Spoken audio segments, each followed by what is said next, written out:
Bienvenidos a Casos de Crímenes Reales. Brandon Thibodeau, un joven de 18 años de Metairie, Luisiana, era conocido por su amabilidad, dedicación a su familia y pasión por los autos. A pesar de sus responsabilidades como cuidar a su abuela ciega, equilibraba la escuela, un trabajo de medio tiempo y una relación con su novia Lee Gerard. La comunidad apreciaba a Brandon por su disposición a ayudar a los demás y todos esperaban que tuviera un futuro prometedor. Sin embargo, la vida de Brandon escondía un oscuro secreto. Mantenía una relación ilícita con Paulette Gerard, la madre de su novia, lo que complicaba su vida de forma inesperada. El 12 de agosto de 2021, la tragedia golpeó a la tranquila comunidad de Metairie. Mabel, la abuela de Brandon, notó que algo no estaba bien cuando no escuchó a su nieto moverse por la casa como de costumbre. Preocupada, contactó a su vecina, Alice Dupre, quien acudió de inmediato. Lo que encontraron cambió todo. La aventura secreta de Brandon con Paulette lo había llevado a un desenlace violento y fatal, dejando a su comunidad conmocionada y a su familia devastada por la pérdida de un joven lleno de promesas y sueños. La tranquila mañana del 12 de agosto de 2021 en Metairie, Luisiana, se tornó en una pesadilla cuando Alice Dupre, una vecina de confianza, entró en la casa de Brandon Thibodeau tras la preocupación de su abuela. Al llegar a la habitación de Brandon, encontró una escena brutal. El joven yacía en un charco de sangre, víctima de un violento apuñalamiento que había dejado su cuerpo destrozado. Alice, horrorizada, llamó al 911 describiendo la aterradora escena que jamás hubiera imaginado presenciar en su vecindario. El detective Michael Duval y su compañera René Martínez llegaron rápidamente al lugar. La escena del crimen era espeluznante, con sangre salpicada por las paredes y el arma homicida a un lado del cuerpo. La violencia del ataque indicaba un crimen extremadamente personal, más que un simple asesinato.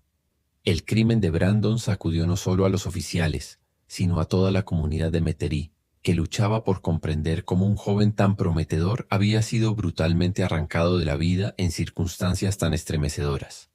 El detective Duval, convencido de que se trataba de un crimen pasional, y su colega Martínez comenzaron a reunir minuciosamente pruebas en la escena del crimen. El cuchillo ensangrentado, los patrones de sangre y cualquier posible huella dactilar fueron documentados y recolectados para un análisis forense. Mientras tanto, el contraste entre la habitación donde ocurrió el brutal ataque y el resto de la casa, que permanecía intacta, sugería que el asesinato había sido rápido y había sorprendido a Brandon en medio de su rutina. Afuera, los vecinos, conmocionados, comentaban entre ellos mientras los oficiales interrogaban a posibles testigos en busca de alguna pista. El primer nombre que surgió en la investigación fue el de Paulette Gerard, la madre de Lee, la novia de Brandon. Paulette, de 43 años, era conocida por su empresa de marketing y por su carácter competitivo, especialmente con su hija. La tensión entre madre e hija había alcanzado su punto más alto cuando Paulette comenzó una relación secreta con Brandon. Esta aventura, mantenida en secreto, añadió una peligrosa obsesión a Paulette, quien parecía aferrarse a la idea de recuperar su juventud a través del joven. Duval sospechaba que este triángulo amoroso prohibido podría haber sido el detonante del violento asesinato que sacudió a toda la comunidad. Durante el interrogatorio a Paulette, la madre de Lee, el detective Duval y la detective Martínez notaron su nerviosismo a pesar de su apariencia impecable. Aunque Paulette intentó minimizar su relación con Brandon y afirmó estar trabajando la noche del asesinato, su actitud cambió cuando los detectives la confrontaron con pruebas de su aventura con él. Se puso a la defensiva y, tras ser presionada, terminó confesando la relación secreta entre ambos, pero negó con lágrimas haber tenido algo que ver con su muerte. A pesar de su confesión emocional, Duval seguía dudando de su inocencia, pues la obsesión de Paulette y los celos que sentía hacia su hija Lee la convertían en una principal sospechosa. Por otro lado, Lee, la hija de Paulette y novia de Brandon, también fue interrogada como sospechosa. Devastada por la traición de su madre y con el corazón roto, Lee negó tener alguna relación con el asesinato de Brandon. Durante el interrogatorio, vestida casualmente y visiblemente afectada, describió entre lágrimas cómo descubrió la relación secreta de su madre con Brandon a través de mensajes de texto explícitos. A pesar de su enojo y dolor, Lee insistió en que aunque estaba profundamente herida, no tuvo nada que ver con la trágica muerte de su novio. El caso tomó un giro inesperado cuando un informante anónimo contactó al detective Duval, proporcionando información crucial sobre Paulette Gerard, una de las principales sospechosas en el asesinato de Brandon Thibodeau. Según el informante, había más detrás de la relación entre Paulette y Brandon, insinuando que ella ocultaba un oscuro secreto que iba más allá de la simple aventura. Esta nueva pista llevó a los detectives a investigar más profundamente las acciones de Paulette, revelando que su negocio de marketing, Beauty Vice, podría estar relacionado con el misterio. Mientras tanto, los detectives también continuaron interrogando a los otros sospechosos. Lee Gerard, la novia de Brandon, mostró un comportamiento ambiguo cuando fue cuestionada sobre su relación y su paradero la noche del crimen. Aunque lloró desconsoladamente al ver las pruebas de la aventura de su madre con Brandon, su coartada resultó confusa y dejó a los detectives con dudas. Por su parte, Richard Gerard, el padre de Lee y esposo de Paulette, mostró una actitud distante y defensiva, lo que aumentó las sospechas sobre si realmente estaba al tanto de lo que sucedía en su familia.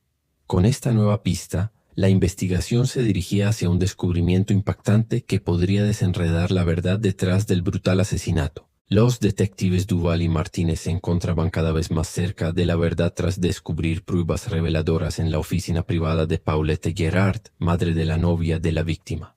En ese espacio hallaron fotografías explícitas de Brandon Thibodeau y un altar improvisado que reflejaba la creciente obsesión de Paulette por él. Además, encontraron documentos incriminatorios que revelaban que su negocio Beauty Vice era una estafa que explotaba a mujeres vulnerables, lo que proporcionaba un posible motivo financiero para el asesinato. Este descubrimiento arrojaba una luz diferente sobre Paulette, mostrando que estaba dispuesta a hacer cualquier cosa para mantener sus secretos a salvo. El 21 de agosto de 2021, la policía arrestó a Paulette Gerard por el asesinato de Brandon. Con la presión de mantener su vida perfecta y el control sobre Brandon, Paulette lo había confrontado la noche del crimen, llevándola a apuñalarlo brutalmente en un arranque de celos y desesperación. Aunque intentó cubrir sus huellas, su obsesión y los oscuros secretos que rodeaban su vida empresarial la llevaron a su captura. Cuando los agentes llegaron a su casa para arrestarla, Paulette intentó mantener la compostura, pero sus vecinos la miraban incrédulos, sorprendidos por la caída de la que creían una exitosa empresaria. La noticia del arresto de Paulette Gerard se esparció rápidamente por la comunidad, generando rumores y conmoción en las calles de Metairie. Paulette fue fichada y puesta bajo custodia, aunque durante los interrogatorios siguió negando cualquier implicación en el brutal asesinato de Brandon Thibodeau. A pesar de su insistencia en su inocencia, las pruebas en su contra eran abrumadoras. Con su arresto, la familia de Brandon, que había estado viviendo en un estado de miedo e incertidumbre, sintió un cierto alivio, aunque el caso aún no había terminado. El juicio de Paulette Gerard, iniciado el 8 de noviembre de 2021, atrajo una enorme atención mediática y mantuvo a la comunidad de Metairie en vilo. La fiscalía, encabezada por Mark Tremblay, presentó a Paulette como una mujer consumida por los celos y la obsesión, mientras que la defensa de Charles Lemoine intentó sembrar dudas, sugiriendo que su hija Lee podría haber sido la verdadera culpable. Tras 2 semanas de testimonios llenos de tensión, el jurado deliberó durante solo 4 horas antes de declarar a Paulette culpable de asesinato en primer grado el 22 de noviembre, poniendo fin a uno de los casos más impactantes que la comunidad había presenciado. El veredicto fue un alivio para la familia de Brandon Thibodeau, aunque el dolor por su pérdida seguía latente. Paulette fue sentenciada a cadena perpetua sin posibilidad de libertad condicional, y las investigaciones posteriores sobre su empresa, Beauty Vice, revelaron un esquema fraudulento que dejó a muchas mujeres endeudadas, resultando en el cierre del negocio. La vida en Metairie cambió drásticamente tras el juicio. La casa de los Gerard quedó en silencio, Richard se retiró de la vida pública y Lee dejó la ciudad profundamente afectada por la traición de su madre y la muerte de su novio. La tragedia dejó cicatrices imborrables en la comunidad, revelando los peligros de la obsesión y el deseo desenfrenado.